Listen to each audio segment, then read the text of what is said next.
सावन आने से पहले की एक पवित्र संध्या, जब स्वयं भगवान विष्णु 4 महीने के लिए योग निद्रा में चले जाते हैं, उस दिन को कहते हैं देवशयनी एकादशी। और इसी दिन होती है तुलसी माता की विशेष उपासना। आइए जानते हैं क्यों।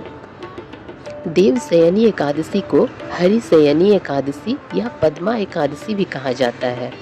देवशयनी एकादशी हिंदू धर्म की 24 एकादशियों में सबसे महत्वपूर्ण मानी जाती है।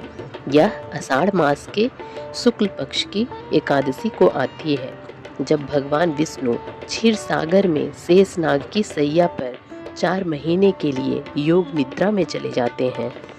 इसी दिन से चतुर्मास की शुरुआत होती है, जिसमें विवाह, मुंडन जैसे शुभ कार्य वर्जित रहते हैं और भक्ति साधना, व्रत, उपवास का विशेष महत्व होता है। एकादशी का अर्थ है हिंदू पंचांग के अनुसार हर महीने के शुक्ल और कृष्ण पक्ष की 11वीं तिथि।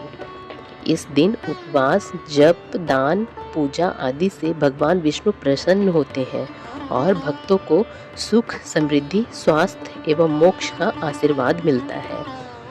तुलसी माता को भगवान विष्णु की अति प्रिय पत्नी मानी जाती हैं। शास्त्रों में कहा गया है, तुलसी दल बिना श्री हरि को कोई भी भोग स्वीकार नहीं होता।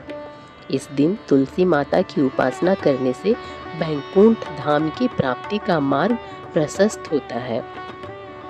तुलसी को पवित्रता, शुद्धता और समर्पण की प्रतीक माना गया है। जो भक्त इस दिन तुलसी का पूजन करता है, उसकी सभी मनोकामनाएं पूर्ण होती हैं। सतयुग में मांधाता नामक राजा के राज्य में 3 साल तक वर्षा नहीं हुई थी, जिससे भयंकर अकाल पड़ा था। राजा ने ऋषि अंगिरा से समाधान पूछा। ऋषि ने बताया कि राज्य में एक शूद्र तप कर रहा है, जिससे वर्षा रुक गई है। राजा ने धर्म के अनुसार कार्य किया और देवशयनी एकादशी का व्रत रखा। इसके फलस्वरूप राज्य में वर्षा हुई और अकाल समाप्त हुआ। आइए जानते हैं पूजा की विधि और व्रत नियम। एक दिन पहले हल्का भोजन करना चाहिए। एकादशी के दिन ब्रह्म मुहूर्त में हमें स्नान करके स्वस्थ वस्त्र पहनने चाहिए।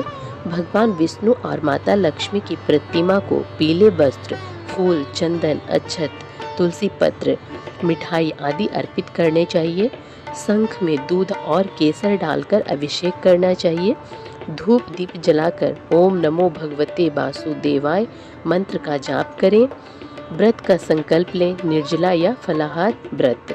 रात भर जागरण, भजन, कीर्तन करें।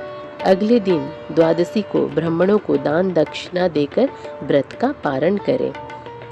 इसके कुछ विशेष नियम और मान्यताएं हैं। चतुर्मास के 4 महीने शुभ कार्य यानी कि शादी, गृह प्रवेश, मुंडन आदि ये सभी वर्जित होते हैं। तुलसी पूजन विशेष फलदायी होता है। तुलसी में जल अर्पित करें, घी का दीपक जलाएं।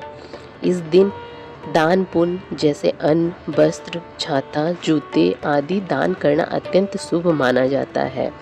देवशयनी एकादशी के बाद भगवान विष्णु देवोत्थानी एकादशी कार्तिक शुक्ल को जागते हैं। इस अवधि में भक्ति, साधना, संयम, सेवा, सत्संग, कथा श्रवण का विशेष महत्व होता है। जगन्नाथ रथ यात्रा के बाद यह एकादशी आती है, जिससे इसका महत्व और भी बढ़ जाता है। देवशयनी एकादशी न केवल व्रत उपवास का पर्व है, बल्कि यह आत्मशुद्धि, संयम, भक्ति और सेवा का भी संदेश देती है। भगवान विष्णु की कृपा परिवार में सुख, शांति, धन, समृद्धि और मोक्ष की प्राप्ति के लिए यह एकादशी अत्यंत प्रभावशाली मानी जाती है। इस देवशयनी एकादशी पर तुलसी पूजन करें और पाएं भगवान विष्णु की विशेष कृपा।